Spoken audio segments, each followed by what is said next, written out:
Значи, како што разговаравме претходно, општина Куманова се стреми кон намалување на социјалните ризици, превенција како и добра состојба на сите граѓани кои имаат за цел за обезбедување на социјална сигурност, подобрување на квалитетот на живење и зајакнување на капацитетите на општина Куманова, а со тоа имаме и финансиска поддршка за здруженијата кои се однесуваат и кои вршат работа од социјалната заштита, здравствената заштита, детската заштита, но исто така и заради поголема транспарентност на самата општина и сите оние кои работат во овој сегмент учествува на јавниот повик со претходни нормално дебати каде имаме приоритетни цели и состаноци со работните организации кои работат на општина на Куманово и исто така со тоа го слушнавме и гласот на народот и на владините организации. Врз основа на тоа имавме програма за социјална заштита за 2025 година на секторот со кој имавме обезбедени средства од 1.150.000 денари. На јавниот повик се пријавија 13 здруженија, од кои 8 здруженија ги исполнија условите, останатите 5 беа одбиени заради некомплетна документација. Здруженијата кои добија финансиска поддршка беше Пулс на демократија, која имаат за цел дигитална заштита на секое дете, хуманитарна организација Мајка, која ќе прави стратегија на родова еднаквост, женското здружение Линда, која ќе прави родова еднаквост, која ќе почнува во основните училишта. Потоа имаме центар за ромска заедница Дром, која ќе изработи две стратегии. Една е за инклузија на маргинализирани групи, а втората е стратегија за млади.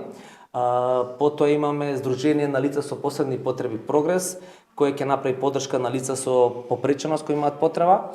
Потоа имаме Сдружение за наука, култура и уметност, која ќе направи обука и професионална развој на наставниците со идентификација на децата кои имаат повеќе таленти во однос на музичкиот сегмент за социјалната кохезија и така натаму. Потоа има Сдруженијето Добрва од Куманова која ќе работи заедно со младите. Тоа ќе биде поддршка и превенција од социјални ризици и на крај е Сдруженијето на висши медицински сестри која ќе има активности со најмладата популација, тоа е со предучилишна возраст заедно со детската градинка Ангел Шајче, каде што преку малите чекори кон здрав живот ќе им објаснуваат и доловуваат на младите како здраво да се хранат, како да бидат активни и така натаму.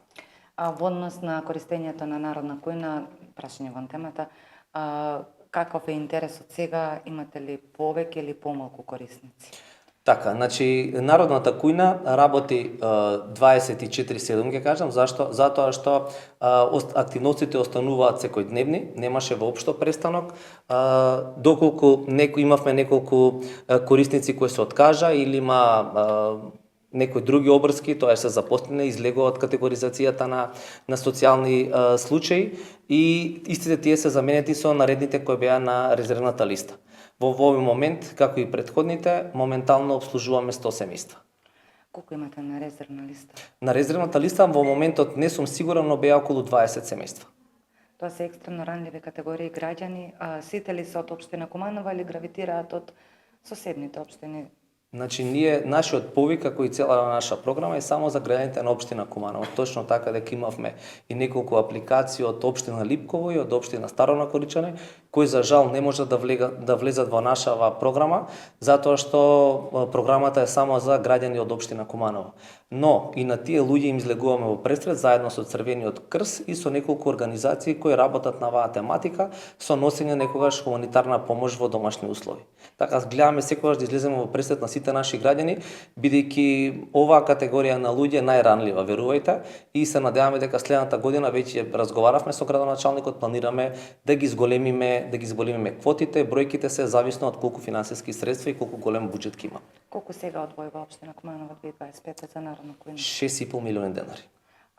Во однос на бројот, тоа станува збор за 100 семејства или за 100 лица? 100 лица, вклучувајќи во семејство. Во едно семејство може да има 2, 3, 4, 5 лица. Каква храна се готви? Секој ден имаат различна храна, имаат мени за секоја недела, доколку бараат сува храна, некои не се во можност секој ден да доаѓаат. Интернатот им излегува во престрет, им даваат сува храна за неколку дена доколку има потреби. И сами знаете дека временските устрови сега се екстремно топли, така да се зависли, ти имаат фактички еден договор меѓу нив и интернатот и презадоволни се, затоа што те им излегуваат надворот од договорот во пресрет на нив да бидат сите среќни и сите исполнети, тоест да имаат барем еден оброк.